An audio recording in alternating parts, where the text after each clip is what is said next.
الحیض والنفاس، حیض اور نفاس کے مسائل۔ حیض کا لغوی معنی ہوتا ہے کسی چیز کا بہنا اور جاری ہونا، اسی سے لفظ حوض ہے۔ حوض جس میں پانی جاری ہوتا ہے یا بہتا ہے۔ شرعی اصطلاح میں حیض اس خون کو کہتے ہیں جو خواتین کو ہر ماہ مقررہ اوقات میں کسی سبب کے بغیر از خود آتا ہے، یعنی ایک فطری طریقہ ہے۔ نفاس وہ خون ہے جو عورت کے رحم سے بچے کی ولادت کے وقت اور اس کے بعد کم و بیش 40 روز تک خارج ہوتا ہے۔ یاد رہے کہ شریعت میں حیض اور نفاس کے احکام ایک جیسے ہیں۔ حیض کے دنوں کی تعداد مقرر نہیں، کسی ماہ کم کسی ماہ زیادہ دن ہو سکتے ہیں، اسی طرح مختلف لوگوں کی عادت مختلف ہو سکتی ہے۔ حیض کی ابتدا ہر ماہ ایک ہی تاریخ پر ہونا ضروری نہیں، کسی ماہ دیر سے اور کسی ماہ جلدی ابتدا ہو سکتی ہے۔ مدت حیض ہر خاتون کے لیے الگ الگ ہو سکتی ہے۔ حیض شروع ہونے اور ختم ہونے کی عمر آب و ہوا اور خواتین کے حالات کے پیش نظر ہر ملک میں مختلف ہو سکتی ہے۔ ان عائشہ رضی اللہ عنہا ان النبی صلی اللہ علیہ وسلم قال اذا اقبلت الحیضۃ فاترک الصلاۃ واذا ادبرت فاغتسلی، رواہ النسائی۔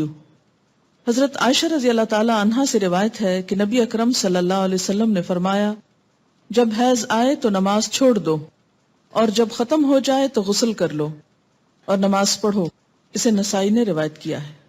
وَإِذَا أَدْبَرَتْ فَاغْتَسِلِي جو ہے حدیث کے الفاظ میں تو صرف نہانے تک کی بات ہے، لیکن چونکہ شروع میں چھوڑنے کی بات ہے تو اس لیے مکمل یہ بات جبھی ہوتی ہے وضاحت کے ساتھ کہ نماز پھر سے شروع کر دی جائے۔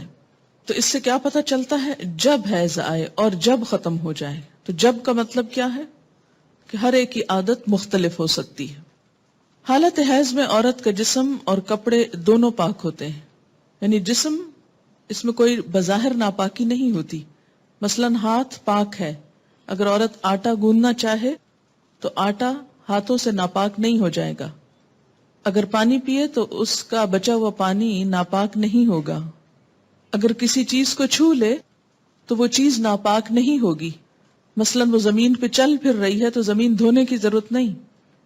اگر کسی دیوار کو ہاتھ لگاتی ہے تو دیوار دھونے کی ضرورت نہیں۔ جس بستر پہ سوتی ہے اس بستر کو دھونے کی ضرورت نہیں۔ جو کپڑے پہنتی ہے ان کپڑوں کو دھونے کی ضرورت نہیں، الا یہ کہ کوئی ظاہری نجاست ساتھ لگ جائے۔ حائضہ کے ہاتھوں کا کھانا، کسی کا کنگھی کرنا اور اس کا جوٹا کھانا یہ جائز ہے۔ ان عائشہ رضی اللہ عنہا قالت كنت اشرب وانا حائض ثم اناوله النبي صلی اللہ علیہ وسلم فيضع فاه على موضع في فيشرب واتعرق العرق وانا حائض ثم اناوله النبي صلی اللہ علیہ وسلم فيضع فاه على موضع في، رواہ مسلم۔ حضرت عائشہ رضی اللہ تعالی عنہا فرماتی ہیں کہ میں حیض کی حالت میں پانی پیتی اور برتن نبی صلی اللہ علیہ وسلم کو دے دیتی۔ آپ برتن سے اسی جگہ منہ رکھ کر پانی پیتے جہاں سے میں نے منہ رکھ کر پانی پیا ہوتا۔ اور بتانا کیا مقصود ہے اس حدیث کو بیان کر کے کہ حائضہ عورت کے لعاب دہن میں بھی کوئی ناپاکی نہیں ہوتی۔ اسی طرح ہڈی سے گوشت کھا کر نبی صلی اللہ علیہ وسلم کو دیتی تو آپ اسی جگہ سے کھاتے جہاں سے میں نے کھایا ہوتا۔ اسے مسلم نے روایت کیا ہے۔ اس سے یہ بھی پتہ چلتا ہے کہ عورت کا بچا ہوا کھانا یا پینا کسی مردانگی کے خلاف نہیں، یہ کسی شان کے خلاف نہیں۔ اللہ کے رسول صلی اللہ علیہ وسلم کی مثال اسی وجہ سے دی گئی کہ کوئی دوسرا خود کو اس سے برتر نہ سمجھے۔ اگر ویسے کسی کا دل نہ مانتا ہو تو اور بات ہے، لیکن عورت نہ تو ناپاک چیز ہے نہ حقیر چیز ہے کہ جس کے ساتھ ایسا معاملہ کیا جائے۔ ان عائشہ رضی اللہ عنہا قالت كنت اغسل رأس رسول اللہ صلی اللہ علیہ وسلم وانا حائض، رواہ مسلم۔ حضرت عائشہ رضی اللہ تعالی عنہا فرماتی ہیں کہ میں حالت حیض میں رسول اللہ صلی اللہ علیہ وسلم کا سر دھویا کرتی تھی۔ اسے مسلم نے روایت کیا ہے۔ ان عائشہ رضی اللہ عنہا قالت كان رسول اللہ صلی اللہ علیہ وسلم يتكئ في حجری وانا حائض فيقرأ القرآن، رواہ مسلم۔ حضرت عائشہ رضی اللہ تعالی عنہا فرماتی ہے کہ رسول اللہ صلی اللہ علیہ وسلم میری گود میں تکیہ لگا کر قرآن پاک کی تلاوت فرماتے حالانکہ میں حالت حیض میں ہوتی. اسے مسلم نے روایت کیا ہے. ان عائشہ رضی اللہ عنہا انہا قالت کان رسول اللہ صلی اللہ علیہ وسلم یدنی الی رأسہ وانا فی حجرتی فارجل رأسہ وانا حائض. رواہ مسلم. حضرت عائشہ رضی اللہ تعالیٰ عنہ فرماتی ہیں کہ رسول اللہ صلی اللہ علیہ وسلم مسجد میں بیٹھے بیٹھے اپنا سر میرے نزدیک کرتے جبکہ میں اپنے حجرے میں ہوتی، کیونکہ مسجد اور حجرے کے درمیان کوئی خاص فاصلہ نہیں تھا، بس ایک چھوٹی سی پارٹیشن تھی، پردہ جس سے لٹکا ہو. جبکہ میں اپنے حجرے میں ہوتی اور آپ صلی اللہ علیہ وسلم کے سر میں حالت حیض میں کنگھی کر دیا کرتی. اسے مسلم نے روایت کیا ہے. اس سے کیا پتہ چلتا ہے، جہاں یہ تمام امور کی وضاحت کی گئی کہ حالت حیض میں عورت کو ہاتھ لگانا یا عورت کا وائس ورثہ شوہر کو ہاتھ لگانا یا بچوں کو یا کسی بھی انسان سے مصافحہ کرنا، تو یہ سب چیزیں جو ہیں یہ جائز ہیں. بظاہر یہ ایک نارمل حالت ہے، ایسے ہی ہے جیسے کسی کا وضو نہ ہو اور وہ سب کام کرتا پھرے تو نماز تو نہیں پڑھ سکتا، لیکن اس کا باقی جسم بظاہر ناپاکی نہ ہو تو کوئی ناپاک نہیں ہوا کرتا. اس سے گن کھانا یا اس سے نفرت کرنا یا اسے اچھوت سمجھ لینا یہ اسلام میں نہیں ہے. دوسری چیز یہاں سے یہ پتہ چلتی ہے کہ ایک شوہر اور بیوی کے باہمی تعلقات کیسے ہونے چاہیے اور دونوں کے درمیان باہم اعتماد اور قریبی تعلق کی کیسی فضا ہے. حیض کی حالت میں عورت کا بوسہ لینا جائز ہے. ان میمونہ رضی اللہ عنہا قالت کان رسول اللہ صلی اللہ علیہ وسلم یباشر نساءہ فوق الازار وہن حید. رواہ مسلم. حضرت میمونہ رضی اللہ تعالی عنہا فرماتی ہیں کہ رسول اللہ صلی اللہ علیہ وسلم اپنی ازواج مطہرات سے بوس و کنار فرما لیا کرتے تھے حالانکہ وہ حالت حیض میں ہوتی. اسے مسلم نے روایت کیا ہے. حالت حیض میں عورت سے نفرت کرنا یا کھانے پینے کا علیحدہ اہتمام کرنا ناجائز ہے، درست نہیں، کیونکہ ویسے بھی اس حالت میں ہارمونل چینج کی وجہ سے عورت کے اندر سٹیبلٹی نہیں ہوتی. بسا اوقات چھوٹی چھوٹی بات پر ناگواری اور دل چھوٹا کرنا اور آنسو بہانا ان دنوں میں عموماً بڑھ جاتی ہے ایسی کیفیت. تو اس میں اگر اس کو بالکل ہی ایک طرف پھینک دیا جائے تو اس سے ازدواجی تعلقات جو ہیں وہ متاثر ہو سکتے ہیں. یعنی اس حالت میں عورت صحت کی نسبت بیماری سے قریب تر ہوتی، اور جب بھی کوئی شخص بیماری کی حالت میں یا بیماری سے قریب تر ہو تو وہ زیادہ کیئر، اٹینشن اور محبت کا طلبگار ہوتا ہے. اس لیے ان حالات میں عورت سے بالکل بے نیاز ہو جانا، بے پرواہ ہو جانا، اس سے کوئی تعلق نہ رکھنا، یہ اسلام کی تعلیمات اور اسپرٹ کے خلاف ہے. حائضہ سے صحبت کرنا منع ہے، یعنی انٹر کورس منع ہے. ان انس رضی اللہ عنہ ان الیہود کانوا اذا حاضت المرأة فیہم لم یآکلوها ولم یجامعوهن فی البیوت فسأل اصحاب النبی صلی اللہ علیہ وسلم فانزل اللہ عز وجل ویسألونک عن المحیض قل هو اذن فاعتزلوا النساء فی المحیض الى آخر الآیہ. فقال رسول اللہ صلی اللہ علیہ وسلم اصنعوا کل شیء الا النکاح. رواہ مسلم. حضرت انس رضی اللہ تعالی عنہ سے روایت ہے کہ یہودیوں کے ہاں جب کوئی عورت حائضہ ہوتی تو یہودی اس کے ساتھ کھانا نہ کھاتے، نہ گھر میں رہتے. صحابہ کرام رضی اللہ عنہم نے رسول اللہ صلی اللہ علیہ وسلم سے مسئلہ دریافت کیا تو اللہ تعالیٰ نے یہ آیت نازل فرمائی کہ لوگ آپ صلی اللہ علیہ وسلم سے حیض کے بارے میں دریافت کرتے ہیں، ان سے کہہ دیجئے وہ ایک بیماری کی حالت ہے، لہٰذا اس میں عورتوں سے علیحدہ رہیں. یہ آیت نازل ہونے کے بعد نبی صلی اللہ علیہ وسلم نے فرمایا حالت حیض میں صحبت کے علاوہ معمول کے سارے تعلقات قائم رکھو. اسے مسلم نے روایت کیا ہے. حائضہ طواف کے علاوہ باقی سارے مناسک حج ادا کر سکتی ہے. عن عائشہ رضی اللہ عنہا قالت خرجنا مع رسول اللہ صلی اللہ علیہ وسلم لا نذکر الا الحج فلما جئنا صرف تمست فدخل علی النبی صلی اللہ علیہ وسلم وانا ابکی فقال ما يبكيك قلت لوددت والله انی لم احج العام قال لعلك نفست قلت نعم قال فإن ذلك شيء كتبه الله على بنات آدم فافعلی ما یفعل الحاج غیر اللہ تطوفی بالبیت حتی تطہری، رواہ البخاری۔ حضرت عائشہ رضی اللہ عنہا فرماتی ہیں کہ ہم رسول اللہ صلی اللہ علیہ وسلم کی رفاقت میں حج کے ارادے سے نکلے۔ مقام صرف پر ایک جگہ کا نام ہے۔ مجھے حیض شروع ہو گیا۔ رسول اللہ صلی اللہ علیہ وسلم میرے پاس تشریف لائے۔ میں اس وقت رو رہی تھی۔ آپ نے پوچھا کیا بات ہے؟ میں نے عرض کیا اگر میں اس سال حج کا ارادہ نہ کرتی تو اچھا تھا۔ حضور صلی اللہ علیہ وسلم نے فرمایا شاید تمہیں حیض آیا ہے؟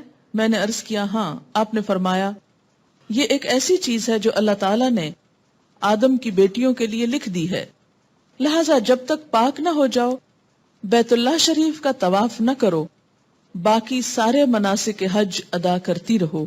اسے بخاری نے روایت کیا ہے۔ باقی مناسک حج کیا ہیں؟ مثلاً احرام پہننا، اسی طرح عرفات جانا، مینا جانا، کنکریاں مارنا، یہ تمام چیزیں درست ہیں، لیکن طواف نہیں ہو سکتا۔ شروع میں صحیح ہو سکتی تھی، لیکن چونکہ اب وہ مسجد کا حصہ ہو گئی ہے اس لیے صحیح کرنا بھی درست نہیں۔ حائضہ نماز پڑھ سکتی ہے نہ روزہ رکھ سکتی ہے، یعنی نہ نماز پڑھ سکتی ہے نہ روزہ رکھ سکتی۔ تو اب کتنی چیزیں منع ہو گئی؟ طواف، نماز، روزہ۔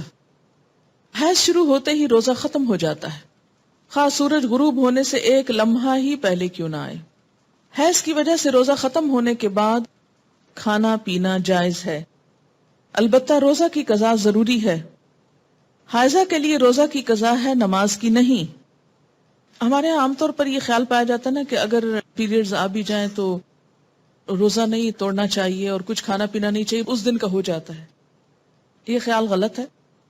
دوسرا یہ کہ یہ کہا جاتا ہے کہ چلیں اگر نہیں کھائے پیئیں گے تو روزے کا ثواب مل جائے گا، ایسی بھی کوئی بات کہیں نہیں لکھی ہوئی۔ جب روزہ ہوا ہی نہیں تو ثواب کائے کا ملا؟ ناپاک حالت میں روزہ رکھنے کا یہ ثواب ہے یا الٹا گناہ ہے؟ یعنی ناپاکی میں کس نے روزہ رکھنے کو کہا؟ اور جب روزہ ہی نہیں تو کھانا پینا کیوں حرام کر لیا اپنے اوپر؟ یہ دین میں خود ساختہ پابندیاں ہیں۔ بعض اوقات ایک دم شوگر لیول ڈاؤن ہو جاتا ہے یا کوئی اور تکلیف ہوتی ہے، دوا لینے کی ضرورت ہوتی ہے، تو ایسے میں بے جا کی پابندی کے نہیں روزہ رکھے چلے جاؤ، جیسے عام طور پر ہمارے معاشرے میں یہ چیز پائی جاتی ہے، تو یہ درست نہیں۔ عن ابی سعید الخدری رضی اللہ عنہ قال قال النبی صلی اللہ علیہ وسلم الیس اذا حادت لم تصلی ولم تصم فذلك من نقصان دینها، رواہ البخاری۔ حضرت ابو سعید خدری رضی اللہ عنہ کہتے ہیں کہ نبی اکرم صلی اللہ علیہ وسلم نے فرمایا کیا ایسا نہیں کہ جب عورت کو حیض آئے تو نہ نماز پڑھ سکتی ہے نہ روزہ رکھ سکتی ہے؟ عورتوں کے دین میں کمی کی یہی وجہ ہے۔ اسے بخاری نے روایت کیا ہے۔ یعنی بہرحال جب نماز نہیں پڑھیں گے تو اس کا ثواب تو نہیں نا۔ یہ الگ بات ہے کہ وہ ایک معذوری کی حالت ہے، تو ایسے میں اس کو کمپنسیٹ کرنے کے لیے کوئی ذکر، اذکار اور تسبیحات کثرت سے کرنی چاہیے۔ اس سے نہ صرف یہ کہ وہ ثواب کا نقصان پورا ہوتا ہے، بلکہ جو ڈپریشن کی ایک حالت آنے لگتی ہے اس کا ازالہ بھی ہو جاتا ہے۔ آزما کر دیکھ سکتے ہیں۔ اور نقصان دینہا کے کئی ایک معنی ہیں۔ یہ جو عربی لفظ ہے نا نقصان دین، نقصان عربی میں کمی کو کہتے ہیں۔ قرآن پاک میں آپ نے پڑھا نا وَلَنَبْلُوَنَّكُمْ بِشَيْءٍ مِّنَ الْجُوعِ وَنَقْصٍ مِّنَ الْأَمْوَالِ۔ نقص اردو میں کہتے ہیں خرابی کو، ٹھیک ہے؟ یہ میں اس لیے یہاں پر واضح کرنا چاہتی ہوں کیونکہ بہت سے لوگ جو ان الفاظ کا صحیح معنی اور روح نہیں سمجھتے، وہ بسا اوقات عورتوں کو پرووک کرتے ہیں یہ کہہ کر دیکھو اسلام نے تمہارے ساتھ کیسی زیادتی کی، اور اسلام میں تو عورت کو کوئی حیثیت ہی نہیں دی گئی، اس کے دین میں بھی نقص بتایا گیا۔ تو نقص اور نقصان کمی کے لیے ہے، کسی عیب اور خرابی کے لیے نہیں۔ اب آپ دیکھیے کہ نماز میں تو کمی ہوتی ہے، لیکن اس وقت میں جو ایک تکلیف کی یا اذیت کی کیفیت ہوتی ہے اس کا صلہ بھی ملتا ہے، کیونکہ اللہ تعالیٰ نے لکھ دیا ہے نا یہ۔ تو جو چیز اللہ تعالیٰ کی طرف سے آتی ہے اس پر انسان صبر کرے، جیسے بازو کو پین بہت ہے یا کوئی اور ایسی کیفیت ہے، تو یہ ایسے حالات میں صبر کرنا جو ہے وہ اجر کا سبب ہے۔ اگر ادھر سے کمی ہوئی تو ادھر سے بڑھ بھی گیا اجر، ٹھیک ہے۔ دوسری بات یہ کہ کمی سے مراد نمازوں کی تعداد میں کمی ہے، جس کو آپ بعد میں عام حالات میں نفل وغیرہ پڑھ کے بھی پورا کر سکتے ہیں، یا پھر یہ کہ کمی سے مراد اس اعتبار سے کمی بھی ہے کہ ایک مثلا تہجد کی روٹین آپ بناتے ہیں یا نمازوں میں خشوع و خضوع کی روٹین بناتے ہیں، ابھی آپ اس حالت میں ہوتے ہیں کہ نماز چھوٹ جاتی ہے، اب کیا ہو گیا؟ نہ صرف یہ کہ وہ چند دن نمازوں کی کمی ہوئی، بلکہ دوبارہ ایک اچھی حالت میں آنے کے لیے، دوبارہ سے نئی عادت بنانے کے لیے پھر ایک مشکل پڑ جاتی۔ تو بعض اوقات لوگ نماز ہی چھوڑ دیتے ہیں، بمشکل عادت پڑنے لگتی ہے کہ چھٹی ہو جاتی ہے اور چھٹی ہوتے ہی پھر چھٹی کر لی جاتی ہے ساتھ۔ یہ بالکل ایسے ہی جیسے یہاں آپ کو چھٹی دی جاتی ہے تو آپ کی تسلی نہیں ہوتی جب تک آپ ایک آدھ چھٹی اور ساتھ کر نہ لیں۔ تو یہ ایک انسانی نفسیات بھی ہے۔ اس سے پھر دین میں پیچھے رہنے کا اندیشہ ہوتا ہے۔ یہ بتا کے الارم کیا گیا ہے، نہ کہ کوئی عیب بتانا مقصود ہے۔ کہ اگر آپ کو یہ بتایا جائے کہ آپ کے بزنس میں یا فلاں چیز میں کمی ہو جاتی ہے اس چیز سے، تو آپ کیا سوچتے ہیں؟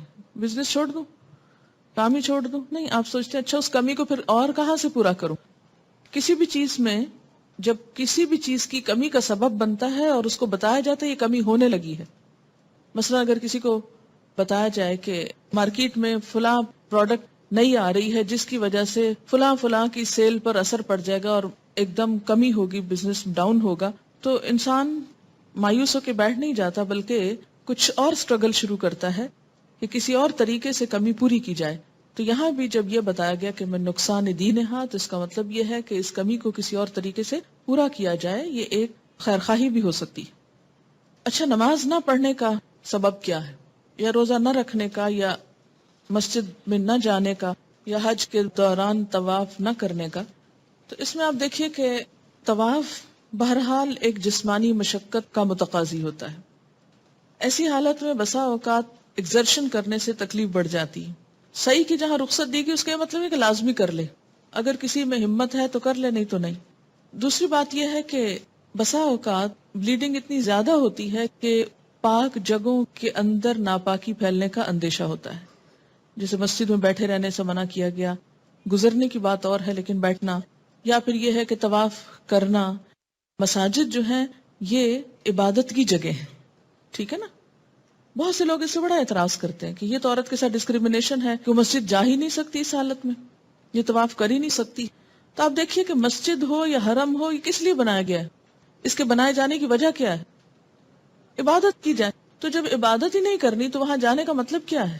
پہلی بات تو یہ۔ دوسری بات یہ ہے کہ ضرورتاً گزرنے سے منع نہیں کیا۔ تیسری بات یہ ہے وہاں پر کسی طرح کی نجاست ناپاکی کے لگنے کا اندیشہ ہوتا ہے۔ یہ نہیں کہ عورت پھوڑ ہے، کم عقل ہے، یا جان بوجھ کے ایسا کر رہی ہے۔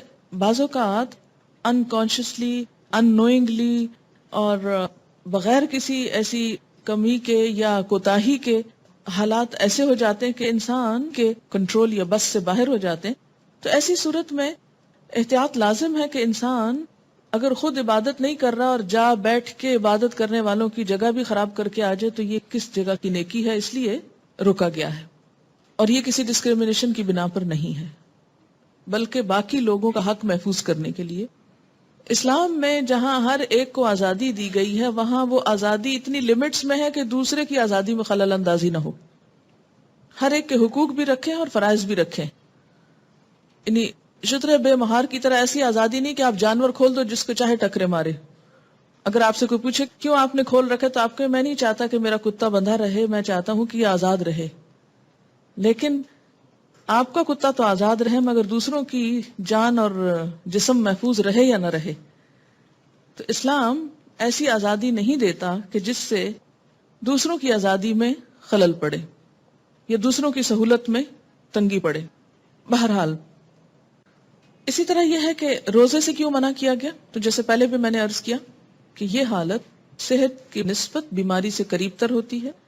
جب جسم سے مستقل طور پر بلڈ نکل رہا ہو تو انسان کو عام حالات سے زیادہ انٹیک کی ضرورت ہوتی ہے، لیکوڈ کی شکل میں، کچھ کھانے کی شکل میں۔ تو ایسے میں اگر انسان روزہ رکھ لے تو اس سے عورت کی صحت پر اثر پڑ سکتا ہے۔ تو یہ ایک سہولت دی گئی ہے کہ ان دنوں میں روزہ نہ رکھے۔ اگر کوئی عورت رمضان میں فجر کی اذان سے پہلے حیض سے پاک ہو جائے اور غسل کا وقت نہ ہو تو پہلے روزہ رکھ کر بعد میں غسل کر سکتی، لیکن اگر اذان کے بعد پاکی ہوئی ہے، یعنی بعد میں بھی سپاٹ لگا ہے اور سورج نکلنے کے بعد آپ پاک ہو رہے ہیں اور نہا رہے ہیں اور روزہ آپ صبح سے رکھ چکے ہیں تو وہ روزہ نہیں ہوتا۔ ان ابی بکر ابن عبد الرحمن كنت انا وابی فذهبت معه حتى دخلنا على عائشة رضي الله عنها قالت اشهد على رسول الله ان كان لا يصبح جنبا من جماع غير احتلام ثم يصومه ثم دخلنا على ام سلمة رضی اللہ عنہا فقالت مثل ذلك رواہ البخاری. حضرت ابو بکر بن عبد الرحمن رضی اللہ عنہ سے روایت ہے کہ میں اپنے والد کے ساتھ حضرت عائشہ رضی اللہ تعالی عنہا کی خدمت میں حاضر ہوا. ہمارے سوال کے جواب میں حضرت عائشہ نے فرمایا میں گواہی دیتی ہوں کہ رسول اکرم صلی اللہ علیہ وسلم احتلام کی وجہ سے نہیں بلکہ جماع کی وجہ سے حالت جنابت میں صبح کرتے پھر غسل کیے بغیر روزہ رکھتے. اس کے بعد ہم دونوں حضرت ام سلمہ رضی اللہ تعالی عنہا کی خدمت میں حاضر ہوئے تو انہوں نے بھی ایسا ہی فرمایا. اس سے کیا پتہ چلتا ہے؟ حالت جنابت میں سحری کھائی جا سکتی ہے اگرچہ نماز سے پہلے نہانا ضروری ہے، پھر نماز نہا کے پڑھی جائے گی. اسے بخاری نے روایت کیا. کپڑے پر حیض کے خون کا داغ لگ جائے تو اتنی جگہ دھو کر اسی کپڑے پر نماز ادا کی جا سکتی ہے. مثلا جائے نماز کو لگ گیا یا کسی چادر پہ لگ گیا یا اپنے پہنے ہوئے کپڑے پر لگ گیا تو صرف اس داغ کو دھو لیا جائے اور باقی کپڑے کو ویسے ہی پہن کر نماز پڑھ لی جائے، خواہ اس میں پسینہ ہی کیوں نہ ہو حالت حیض کا. ان عائشہ رضی اللہ عنہا قالت كانت احدانا تحید ثم تقترس الدم من ثوبها عند طهرها فتغسله وتندح على سائره ثم تصلي فيه رواہ البخاری. حضرت عائشہ رضی اللہ تعالی عنہا فرماتی ہیں کہ جب ہم میں سے کسی کے کپڑے حیض کے خون سے آلودہ ہو جاتے تو غسل کے بعد ہم خون کپڑے سے کھرش ڈالتی، پھر وہ جگہ پانی سے دھو ڈالتی اور سارے کپڑے پر پانی چھڑک کر اس میں نماز پڑھ لیتی.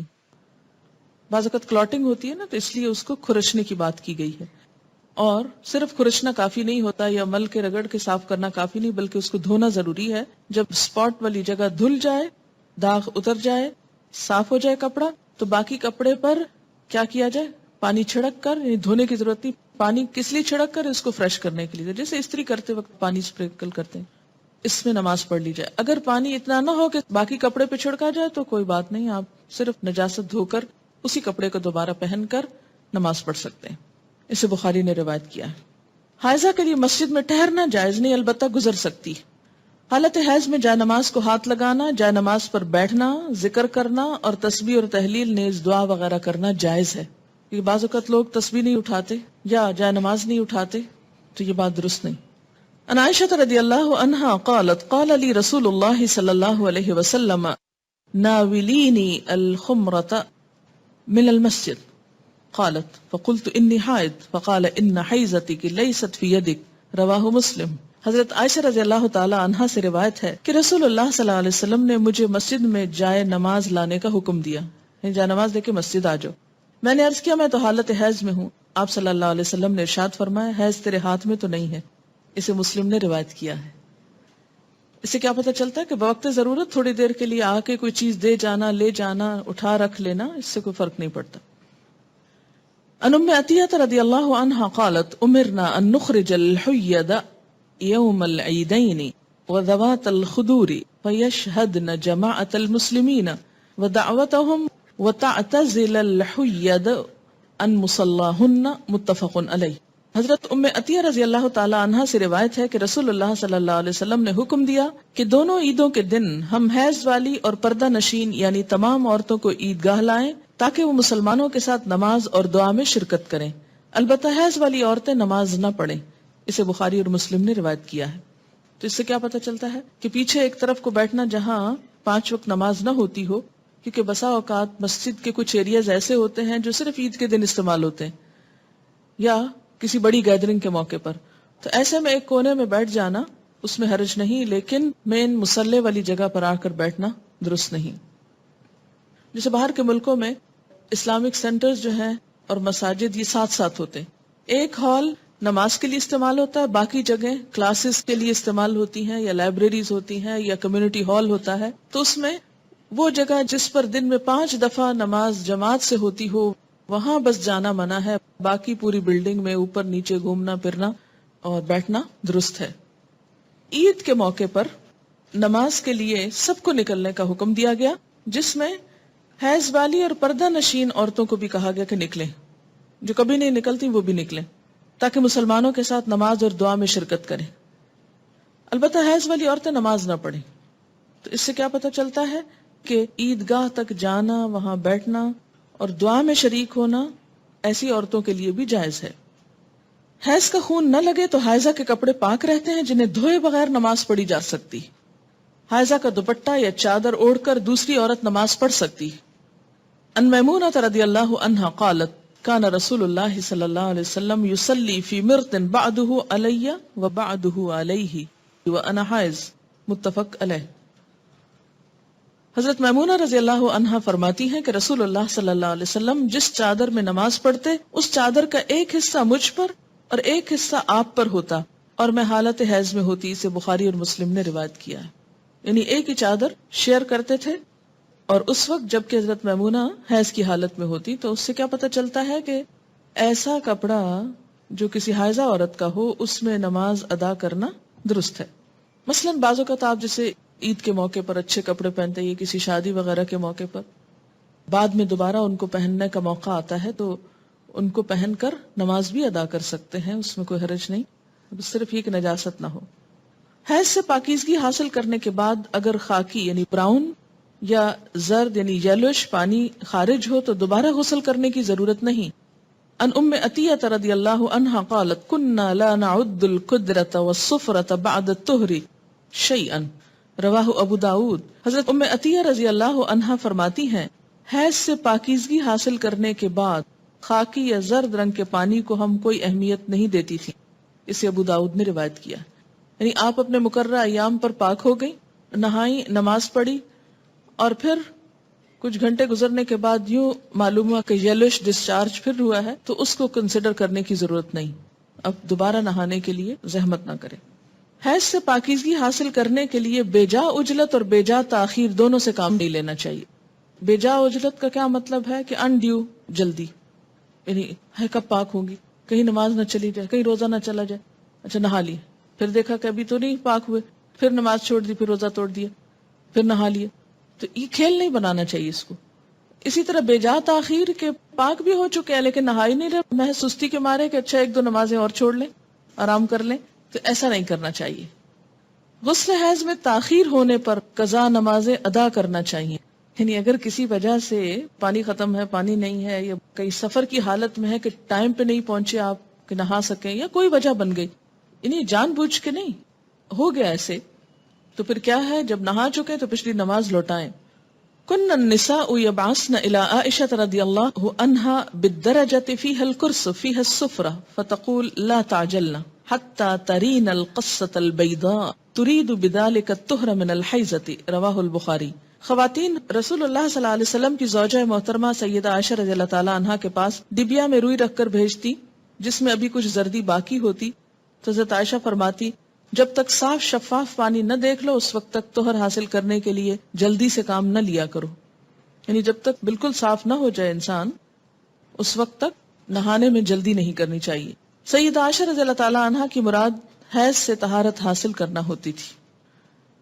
القصۃ البیضاء کا لفظ دیکھ رہے ہیں یہاں پر آپ عربی عبارت میں، یہ انہوں نے معیار بتایا، حتی ترینا القصۃ البیضاء، وائٹ ڈسچارج۔ قال ابن عباس رضی اللہ عنہما تغتسل وتصلی ولو ساعة من النہار ویأتیها زوجها اذا صلت الصلاة اعظم، رواہ البخاری۔ حضرت عبداللہ بن عباس رضی اللہ تعالی عنہما فرماتے، یہ دونوں آپ صحابیوں کے فتوے ہیں کہ مستحاضہ حسب عادت ایام حیض کے بعد غسل کر کے نماز پڑھیں۔ مستحاضہ کون ہوتی؟ حیض کے علاوہ جو بلیڈنگ ہوتی ہے بیماری کے طور پر وہ استحاضہ کہلاتی ہے، یعنی سارا مہینہ سپاٹنگ ہوتی رہتی ہے۔ تو اس میں کیا ہے کہ جو حیض کے ایام ہیں جن میں بلیڈنگ فرق ہو جاتی ہے، مثلا تھکنس ہے یا اس کی اور علامات معلوم ہوتی ہیں، یا اس بیماری کے شروع ہونے سے پہلے ایام حیض کی جو ڈیٹس تھیں یا جو عادت تھی اس کے مطابق نہا لے اور باقی دنوں میں نماز پڑھتی رہے خواہ سپاٹنگ ہوتی ہے۔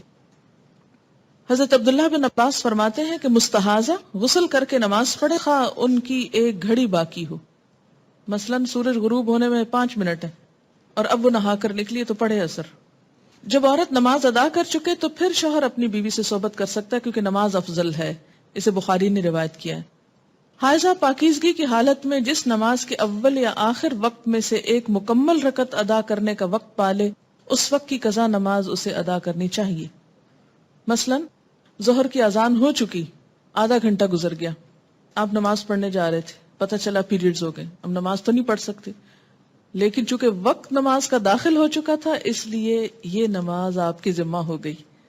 اب جب آپ پاک ہوں گے تو یہ نماز دہرائیں گے. یہ پتہ ہے آپ کو پہلے سے؟ یہ دیکھیں اکثریت نہیں بول رہی ہے.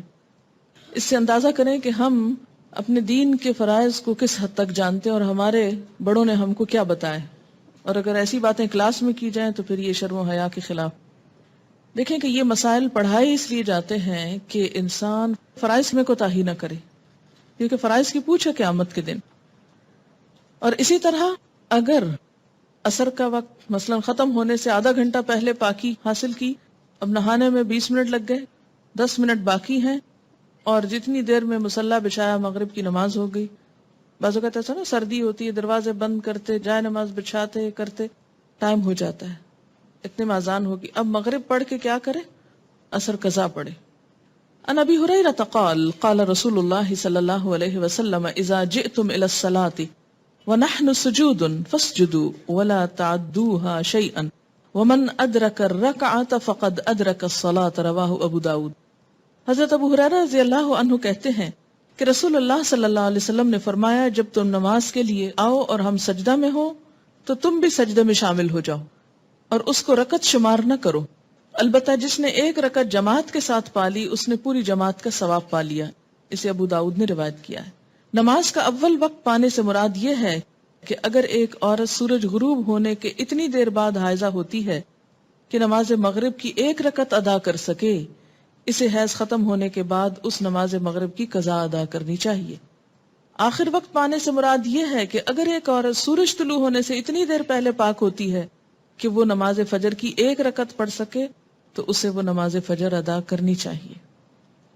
یعنی آخری وقت میں بھی اگر ایک رکعت پڑھنے کا وقت ہو تو سمجھے کہ وقت ہے. کپڑے پر حیض کا خون لگ جائے تو اسے اچھی طرح صاف کر کے اسی میں نماز پڑھی جا سکتی ہے. کپڑے سے حیض کا خون صاف کرنے کا طریقہ یہ ہے. ان اسماء بنت ابی بکر رضی اللہ عنہما قالت جاءت امرأة الى النبي صلی اللہ علیہ وسلم فقالت احدانا يصيب صوبها من دم الحيضة كيف تصنع به فقال تحته ثم تقرصه بالماء ثم تندحه ثم تصلي فيه متفق علیہ. حضرت اسماء بنت ابی بکر رضی اللہ عنہما کہتی ہیں کہ ایک عورت نبی اکرم صلی اللہ علیہ وسلم کے پاس آئی اور عرض کیا اگر کسی کے کپڑے پر حیض کا خون لگ جائے تو وہ اسے کیسے صاف کرے. رسول اللہ صلی اللہ علیہ وسلم نے فرمایا پہلے اسے اچھی طرح کھرچے، پھر اسے پانی سے مل کر دھوئے، اس کے بعد اس پر پانی چھڑکے، پھر اس میں نماز پڑھ لے. اسے بخاری اور مسلم نے روایت کیا ہے. یاد رکھیے کہ اس زمانے میں صابن اور ڈٹرجنٹس اتنی وافر مقدار میں نہیں ہوتے تھے، تو عام طور پر لوگ کپڑوں کے داغ اتارنے کے لیے یا نجاست دور کرنے کے لیے پانی ہی کا استعمال کرتے تھے. لیکن جہاں صابن ہو تو صابن ملا جا سکتا ہے یا کچھ اور. لیکن جو کچھ بھی استعمال کرے، نجاست کا جو اثر ہے اسے اتنا نکل جانا چاہیے کہ اس کے بعد جو پانی ڈالا جائے تو پر صاف پانی نکلے، کچھ اور رنگ ونگ اس میں سے نہ آئے، تب وہ پاک ہوتا ہے. غسل سے پہلے حائضہ سے صحبت کرنا منع ہے، خواہ ایام حیض کی مدت کم ہو یا زیادہ. دوران حیض صحبت کرنے کا کفارہ 1 دینار 4 گرام سونا ہے، جبکہ حیض ختم ہونے لیکن غسل سے قبل صحبت کرنے کا کفارہ نصف دینار 2 گرام سونا صدقہ کرنا ہے. عن ابی ہریرہ رضی اللہ عنہ قال قال رسول اللہ صلی اللہ علیہ وسلم من اتی حائضا او امرأة فی دبرها او کاہنا فقد کفر بما انزل علی محمد صلی اللہ علیہ وسلم رواہ الترمذی. حضرت ابو ہریرہ رضی اللہ تعالی عنہ کہتے ہیں کہ رسول اللہ صلی اللہ علیہ وسلم نے فرمایا جو شخص حائضہ سے صحبت کرے یا عورت سے دبر کے راستے سے صحبت کرے، عمل قوم لوط کی طرح، یا نجومی کے پاس قسمت کا حال معلوم کرنے آئے، تو اس نے گویا محمد صلی اللہ علیہ وسلم پر نازل شدہ تعلیمات کا انکار کیا. اسے ترمذی نے روایت کیا ہے. عن ابن عباس رضی اللہ عنہما عن النبی صلی اللہ علیہ وسلم فی الذی یأتی امرأته وہی حائض یتصدق بدینار او نصف دینار رواہ ابو داود وابن ماجہ. حضرت عبداللہ بن عباس رضی اللہ تعالی عنہ سے روایت ہے کہ رسول اللہ صلی اللہ علیہ وسلم نے غسل حیض سے قبل اپنی بیوی سے صحبت کرنے والے آدمی کے بارے میں فرمایا کہ وہ 1 دینار 4 گرام سونا یا نصف دینار 2 گرام صدقہ کرے. اسے ابو داؤد نے روایت کیا ہے. اس سے دراصل عورت کے حقوق کو پروٹیکٹ کیا گیا ہے، کیونکہ عورت اس حالت میں بیماری کے زیادہ قریب ہوتی ہے صحت کی نسبت، اور کئی قسم کی میڈیکل کمپلیکیشنز کا بھی احتمال ہو سکتا ہے دونوں کے لیے، اس لیے منع کیا گیا۔ اور صدقہ اس لیے رکھا جاتا ہے تاکہ انسان اس ڈر سے کہ پیسے جائیں گے، کیونکہ پیسے کا جانا زیادہ تکلیف دہ ہوتا ہے بعض اوقات، یا پینلٹی یا جرمانہ یا فائن کہہ لیں، تو اس لیے یہ ایک طرح سے روکنے کا سبب بنایا گیا۔ آج کے معلوم نہیں حساب میں کتنا بنے گا، معلوم کر لیں۔ عن ابن عباس رضی اللہ عنہما عن النبی صلی اللہ علیہ وسلم قال اذا كان دما احمر فدینار واذا كان دما اصفر فنصف دینار، رواہ الترمذی۔ حضرت عبداللہ بن عباس سے روایت ہے کہ نبی صلی اللہ علیہ وسلم نے فرمایا، جب حائضہ کے خون کی رنگت سرخ ہو اور اس سے صحبت کی جائے تو 1 دینار صدقہ ہے، اگر خون کی رنگت زرد ہو تو نصف دینار صدقہ ہے۔ اسے ترمذی نے روایت کیا ہے۔ نصف دینار کیا ہے؟ 2 گرام۔ حائضہ کو مسلسل قرآن پاک کی تلاوت کرنا منع ہے، البتہ ایک آیت توڑ کر پڑھ سکتی ہے، یعنی بیچ میں سانس لے سکتی ہے، اور یہ حدیث نہیں ہے، بہرحال ابراہیم نخعی کا قول ہے۔ قال ابراہیم رحمہ اللہ لا بأس ان تقرأ الآیہ، رواہ البخاری۔ حضرت ابراہیم نخعی کہتے ہیں کہ حائضہ قرآن مجید کی ایک آیت پڑھ لے تو کوئی حرج نہیں، اسے بخاری نے روایت کیا ہے۔ یعنی اس معاملے میں علماء اور فقہاء کے درمیان اختلاف ہے، بعض کہتے ہیں کہ آیت میں سانس لے لے بیچ میں، کٹھی نہ پڑھے، اور بعض یہ کہتے ہیں کہ اگر پڑھ لے تو حرج کوئی نہیں ہے، کیونکہ کسی صحیح حدیث میں منع نہیں کیا گیا۔ ایک روایت ملتی ہے مگر وہ ضعیف ہے۔ حائضہ قرآن مجید کو ہاتھ نہ لگائے، اگر پکڑنا ضروری ہے تو کپڑے سے پکڑنا چاہیے، یعنی عربک ٹیکسٹ جو ہے اس کو ٹچ نہیں کریں۔ کان ابو وائل رضی اللہ عنہ یرسل خادمہ وہی حائض الی ابی رزین فتأتیہ بالمصحف فتمسکہ بعلاقتہ، رواہ البخاری۔ حضرت ابو وائل رضی اللہ عنہ اپنی خادمہ کو حالت حیض میں ابو رزین رضی اللہ تعالیٰ عنہ کے پاس قرآن مجید لانے کے لیے بھیجتے، اور وہ قرآن مجید کا نیفہ پکڑ کر یعنی کپڑا پکڑ کر لا دیتی تھی۔ اسے بخاری نے روایت کیا ہے، یعنی غلاف سے پکڑ لیتی تھی۔ شوہر کی اجازت سے حیض لانے یا حیض روکنے کی ادویات استعمال کرنا جائز ہے۔ عن ابی ہریرہ رضی اللہ عنہ ان رسول اللہ صلی اللہ علیہ وسلم قال لا تحل للمرأة ان تصوم وزوجها شاہد الا باذن، رواہ البخاری۔ حضرت ابو ہریرہ رضی اللہ عنہ سے روایت ہے کہ رسول اللہ صلی اللہ علیہ وسلم نے فرمایا، کوئی عورت اپنے شوہر کی موجودگی میں اس کی اجازت کے بغیر نفلی روزہ نہ رکھے، اسے بخاری نے روایت کیا۔ اس سے انہوں نے وہ جو ٹیبلٹس آج کل استعمال ہوتی ہیں اس کو قیاس کرتے ہوئے اس حکم پر ان میں بھی شوہر کا مشورہ ضروری قرار دیا ہے، لیکن ایک بات ان کو اور بھی لکھنی چاہیے تھی، اور وہ تھی کہ ڈاکٹر کا مشورہ بھی، اس لیے کہ بعض لوگوں کو ایسی ٹیبلٹس کا استعمال بہت نقصان دیتا ہے، ان کے سارے سسٹم کو ڈسٹرب کر دیتا ہے، اس لیے خود سے خود عام عورتوں کے مشورے سے کہ ایسا ہو گیا ویسا ہو گیا، یہ فائدہ اور وہ نقصان ہوا، ایسی باتوں پہ توجہ نہیں دینی چاہیے۔ ہر شخص کی جیسے عادت مختلف ہوتی ہے، سسٹم مختلف ہوتا ہے، تو اس کو اس کے استعمال سے پہلے کنسلٹ کرنا چاہیے ڈاکٹر سے، کیونکہ خود کو نقصان دینا، اپنے نظام کو بدلنا اور اس میں ڈسٹربنس پیدا کرنا درست نہیں۔ بسا اوقات ایسی کوئی چیز بعد میں کئی کمپلیکیشنز کا ذریعہ بن جاتی ہے، اور انسان وقتی طور پر ایک فائدہ اٹھانے کے عوض بہت سا عبادت میں ہی نقصان کر لیتا ہے۔ بعض عورتیں حج وغیرہ کے موقع پر ٹیبلٹس استعمال کرتی ہیں اور وہ بے وقت کرتی ہیں، کبھی بیچ میں بھول جاتی ہیں، کبھی بلیڈنگ ہوتی ہے تو صحیح نہیں ہوتی، اسپاٹنگ ہوتی ہے تو پورا مہینہ پھر ہوتی چلی جاتی ہے، نہ وہ مینسز آتے ہیں نہ جاتے ہیں۔ اس لیے ایسا کرنے سے پہلے سارے حالات کا جائزہ لینا ضروری ہے۔ اور شوہر کی بات یہاں اس لیے کی گئی ہے کہ شوہر اور بیوی کا چونکہ ایک بہت قریبی تعلق ہے، دونوں کا نفع نقصان ایک ہے، گھر ایک ہے، اس لیے کسی بھی ایسی چیز میں جس میں دونوں کی برابر کی مصلحت ہو، خود سے ایسے کام کرنا درست نہیں، کیونکہ اس سے بسا اوقات اختلافات بڑھتے ہیں اور وہ شدید سنگین صورت اختیار کر لیتے ہیں۔ دوران حیض بیوی کو طلاق دینا منع ہے۔ ان عبداللہ ابن عمر انہ طلق امرأته وهي حائض على عهد رسول الله صلی اللہ علیہ وسلم فسأل عمر بن الخطاب رسول الله صلی اللہ علیہ وسلم عن ذلك فقال رسول الله صلی اللہ علیہ وسلم مره فليراجعها ثم ليمسكها حتى تطهر ثم تحيد ثم تطهر ثم ان شاء امسك بعد وان شاء طلقها قبل ان يمسها فتلك العدة التي امر الله ان تطلق لها النساء، رواہ البخاری۔ حضرت عبداللہ بن عمر رضی اللہ عنہما سے روایت ہے کہ انہوں نے نبی صلی اللہ علیہ وسلم کے زمانے میں اپنی بیوی کو حالت حیض میں طلاق دی۔ حضرت عمر بن خطاب نے اس کے بارے میں نبی صلی اللہ علیہ وسلم سے مسئلہ دریافت کیا۔ آپ نے فرمایا عبداللہ سے کہو کہ اپنی بیوی سے رجوع کر لے اور حیض سے پاک ہونے تک اسے اپنے پاس رکھے، پھر جب حیض آئے اور اس سے پاک ہو جائے تب چاہے تو صحبت کرنے سے پہلے طلاق دے، چاہے تو اپنے پاس رکھے۔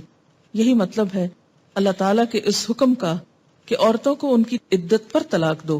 اسے بخاری نے روایت کیا. اس سے کیا پتہ چلتا ہے کہ طلاق ہو تو جاتی ہے، لیکن حکم کیا ہے کہ اگر ایسا ہو جائے تو رجوع کیا جائے. ٹھیک ہے. کیوں؟ اس لیے کہ اس حالت میں، جیسے کہ پہلے بھی میں نے عرض کیا، کہ عورت فزیکلی بھی انفٹ ہوتی ہے اور ویسے بھی اس کا morale ڈاؤن ہوا ہوتا ہے، نفسیاتی طور پر، اسپرچولی بھی وہ بہت لو فیل کرتی ہے، چڑچڑاپن بھی مزاج میں بڑھ جاتا ہے، تو لڑائی کے امکانات بھی بڑھ جاتے ہیں. ایسے میں شوہر کو سوچ سمجھ کے زندگی کے اس تعلق کے بارے میں کوئی فیصلہ کرنا چاہیے. اول تو منع کیا گیا، اور اگر کوئی شخص یہ ایسی غلطی کر بیٹھے تو اسے کیا کہا گیا کہ وہ رجوع کرے.